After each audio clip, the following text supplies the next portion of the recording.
Hi everyone, I'm Audrey Grove.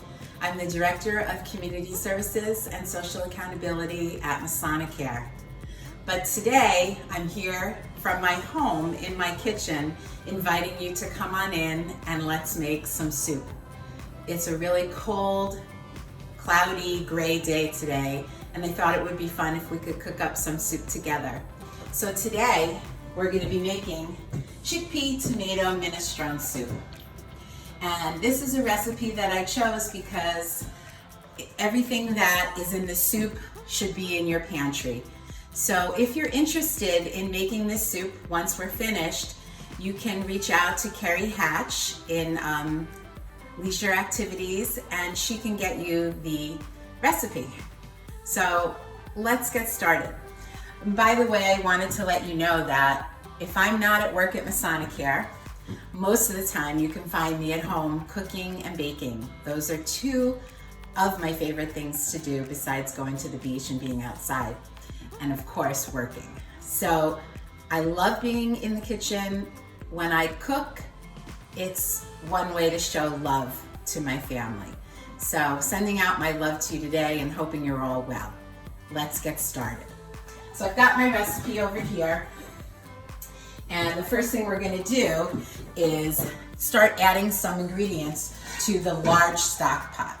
So to help us make this recipe go a little bit smoother, I have pre-cut ingredients. So I'll just be putting them in and we'll be explaining them as we go. So the first thing we're going to do is put the olive oil in the pot. I always use extra virgin olive oil. And since this isn't a cooking show on the cooking channel, I can show you labels. We're going to use 1 tablespoon of olive oil. The nice thing about this recipe is it's very low fat, but because it has beans in it, it's got protein. So this is a complete meal with greens, protein, and other vegetables. So I'm going to turn my stove on and I'm going to put it on medium. And I'm just going to wait a moment so that oil can heat up just a little bit. I don't want the food to sizzle when it gets in the pan, but definitely to make a little bit of noise. So I'm going to spread the olive oil around. Love cooking with olive oil. And there's all kinds of different olive oils from different countries. Today I'm using olive oil that is cold pressed in Italy. I've also used Spanish olive oil that is really good as well. But I thought it would be fitting to use the olive oil from Italy for our minestrone soup, which has its origins in Italy. And we'll talk a little bit about the history of that while our ingredients are cooking. So before we started today, I came to the kitchen and did some prep work. I chopped up an onion. I like to use a combination of a sweet onion and a regular onion, but you can do whatever you like. I chopped up some carrots, some celery. I measured out my pasta. So for the pasta that I'm using today, this is a gluten-free pasta, but you can make it with any kind of pasta or rice that you like. Also have 2 cloves of garlic that we'll mince later. And then I have my other ingredients. I have vegetable broth, but of course if you have homemade, you're welcome to use that. I don't. Salt and pepper, oregano, tomato paste, and a can of diced tomatoes. This recipe also calls for Swiss chard. But I didn't have any Swiss chard in my refrigerator, but I did have baby kale and a lot of it. So I figured we'd use that and it would be just as nutritious, maybe even a little bit more. Okay, so we're going to put the onions in and you can hear them a little bit of a sizzle, but nothing too much, so the oil isn't super hot. And I'm just gonna stir this around. I want to just even out the onions in the pot. I don't know about you, but I love the smell of onions or onions and garlic cooking in the kitchen. Makes the whole house smell so good, and it just kind of reminds me of childhood. and watching my mother cook in the kitchen. These days, people don't necessarily cook every day like maybe our parents did, but it's really fun when you do have a little time that you can make a recipe from scratch. So that's what we'll be doing. So I'm gonna give those onions just a minute or two to start to soften. And I'm gonna take my 2 cloves of garlic and my knife, and we're just gonna flatten them.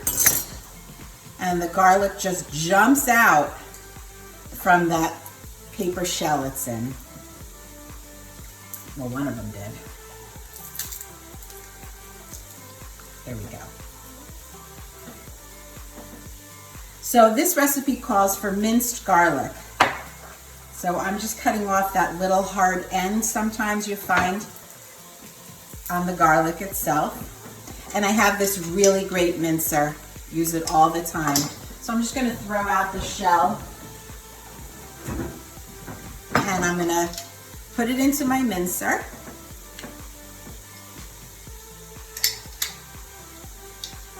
There we go. Take a knife.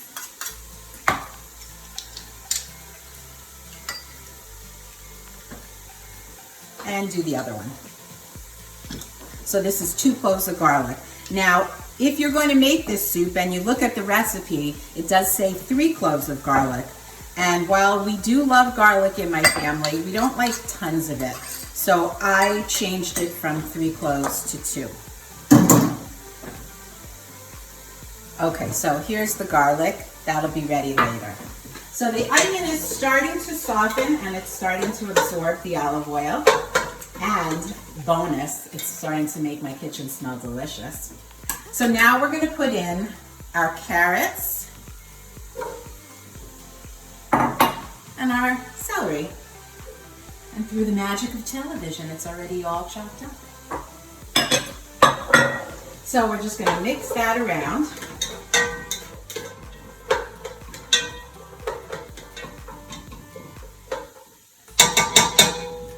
Let that cook for a moment, and I'm just going to confer with the recipe.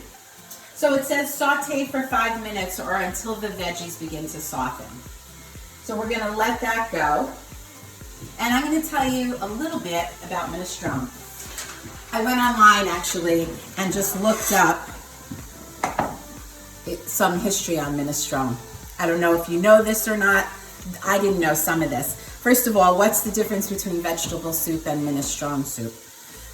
Basically, minestrone soup is the same as vegetable soup, except that it's beefed up a little bit more with beans as well as pasta.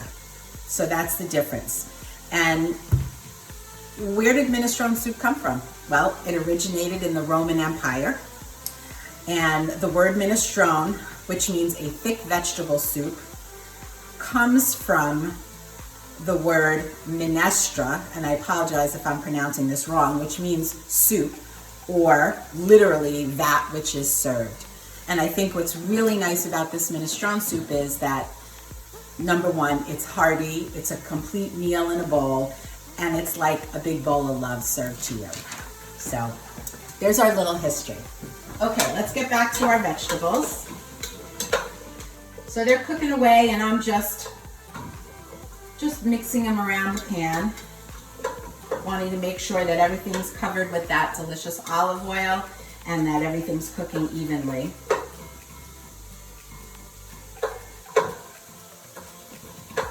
I did forget to tell you that this recipe, the beans that we're going to use today are chickpeas. And I washed these and drained them. I used canned chickpeas, but you could use chickpeas from the bag that haven't been cooked. Just follow the directions for soaking them, typically soaking them overnight. I've also put in minestrone kidney beans, cannellini beans, but this recipe calls for the chickpeas, and I do love chickpeas. A little more pushing around of the vegetables, making sure they're all getting some attention by the heat. One thing I love is that when I have the time, I really try to make things from scratch. Or sometimes I call it semi-scratch. If you have to cheat a little bit, that's okay. But especially in the times we're in right now, a soup like this is perfect because it can freeze. It could sit in your refrigerator for a few days so you can just keep taking soup for lunch or dinner. You can even make some to bring to a neighbor or friend. All right. So next we're going to add in the garlic, and we're going to saute that for 30 seconds, which is quick. And then we're going to add in the tomato paste. So I'm going to just wash that off and open it up. One of the things my mom taught me about cooking and baking is that the best way to do it is to clean up as you go. And I've always followed that. Today, I'm not going to clean as I go. I'm just going to throw everything in my sink to clean later. But that's really good advice as we cook and bake. This way, once you finish something and get it in the oven or get it all cooking on the stove, you don't turn around and look at this giant mess in your kitchen. So clean as you go. Okay, so before we throw in that garlic, I'm just going to read ahead for a minute. So after the garlic, tomato paste, vegetable broth, the diced tomatoes. So let's just open those up. So this I've already washed the top, and I always do that before I open any can. I happen to have on my sink an instant hot water spout, and I use it to make tea because I drink tea a lot, but I also find it super handy in cooking because I can wash everything in really hot water. Okay, so this is my 28 ounces of diced tomato, and I also have, let's see, how much vegetable broth? 4 cups, which is exactly what this is. You could use any kind of vegetable broth. If you didn't want to make this recipe vegetarian, you could use chicken broth if that's what you like, or if that's all you have. Again, this is a great soup for pulling stuff out from your pantry and your refrigerator. So far, there's nothing here that I had to go buy. I had it all in my pantry. And like I said, I didn't have the Swiss chard, so we'll be using baby kale, which by the way, I like a little better. Okay, 30 seconds for that freshly minced garlic. The reason why you cook it fast is because if garlic burns, it gets really bitter. And we don't want that in our soup. You also, for me, I've learned don't cook garlic on a really high heat when it's minced because then it burns fast. Okay, so that's about 30 seconds. I'm going to take my 28 ounces of diced tomatoes with the juice. I'm not draining. I'm just checking my my recipe. So here we go. I like to get everything out of the pan, and I will recycle everything when we're done. Okay, tomato paste. How much do we need? 2 tablespoons. There's 1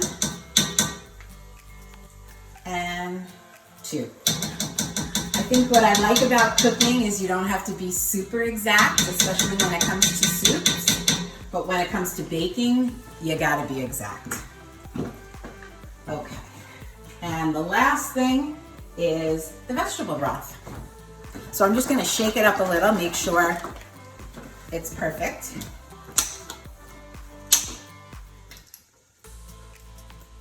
And pour it in.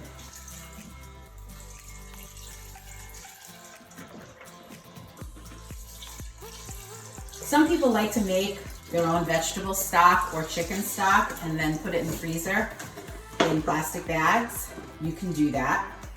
I typically never have time for that. I happen to like this organic vegetable stock. So now we're going to mix it up. And that tomato paste will start to melt into the soup, and our flavors are going to begin to marry. I've always wanted to say that about soup. Okay. And I'm also going to put in our spice, oregano. So we need half a teaspoon of oregano. I think another good thing about cooking, a handy thing, by the way, I like to always do this to my spices. It releases a little more flavor and activates dry spice. I like to have everything out in front of me when I'm gonna cook. So I always take all my ingredients and put them on the counter. And then that way I don't have to run around the kitchen, reaching up in cabinets, trying to find things. It's all here. I even keep like the tools I'm gonna need, like the can opener, my cutting board, my knife, spatula, whatever it is. I like to keep it all handy. It just makes cooking so much easier. Sometimes when I'm baking, and like I said, you have to be a little more precise with the baking, I will take all my ingredients, put it over here. I'll be over here mixing everything. So this way I take it, use it, and then put it on a different counter so that I know that it's in the recipe. Because I have made some things and all of a sudden realized, oh my gosh, I never put the baking powder in. So that helps me. Okay, so now we're going to bring this to a boil. So I put it on high. Once it comes to a boil, then we'll reduce it and let it simmer. Right now I'm just putting my measuring spoon that I used for the tomato broth, the tomato paste, just to get that off the spoon. I want to get all the flavor we possibly can. Good. And I'm just gonna take a little smell. Oh my gosh, that's already smelling delicious. So I know someone who likes to make their minestrone soup with rice, and that tastes delicious as well. Sometimes I would recommend that maybe you make the rice separately and add that when you're ladling it into the bowl. But like I said, this is gluten-free pasta and it takes a little bit longer to cook. So I'm gonna cook it right in the soup when it's time. So we're gonna take a break now and we're gonna let this soup come to a boil, and then I'm gonna reduce the heat and let it simmer for 20 minutes. We'll be right back. Hi, we're back. Our soup has been simmering for 20 minutes. So I'm just gonna take a quick look at it. It looks great. It smells delicious. I wish you could smell this. Okay, we're gonna do our next step. So that is, we're gonna put in our pasta. So this is 1 cup of pasta. We're gonna put in our chickpeas. And while we were on break, I decided that I was going to beef up this minestrone even more in terms of the protein content. So I'm adding in some light kidney beans, a can of those. You don't have to do that. I just happen to really like that. And I'm gonna stir it all together.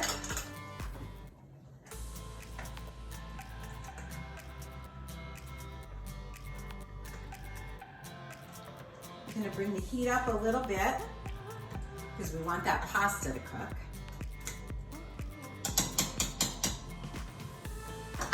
And I'm gonna add a cup of water, just so there's enough liquid in there for the pasta to cook perfectly.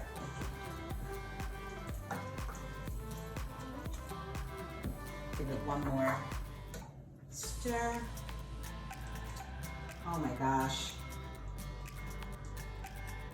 I'm gonna see if I can show you a little bit of how beautiful this looks. By the way, I want to thank my cameraman, my husband Mark. You're doing a great job, so thank you.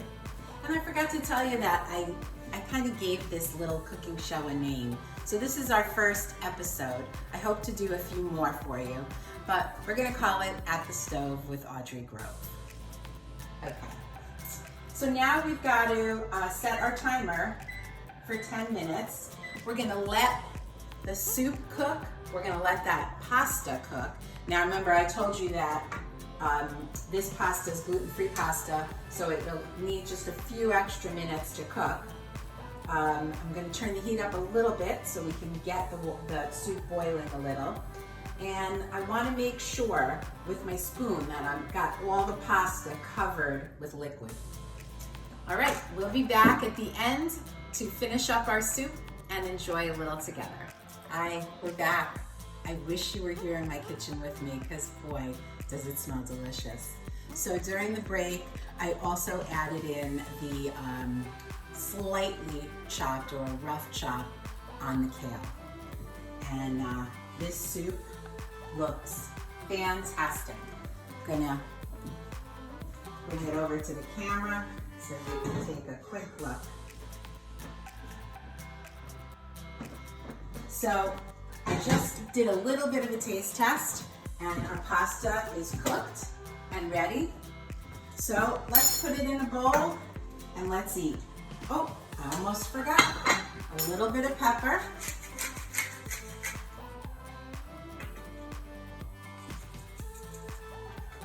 And a pinch of salt. Now you could put more salt if you like, but in my house we don't really cook with salt. We use it very sparingly. So just a tiny bit at the end.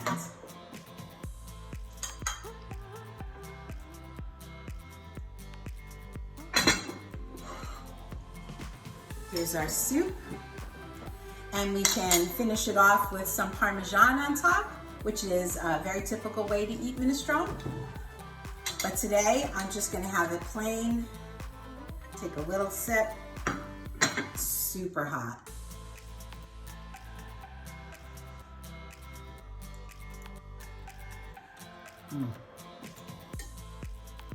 Really good.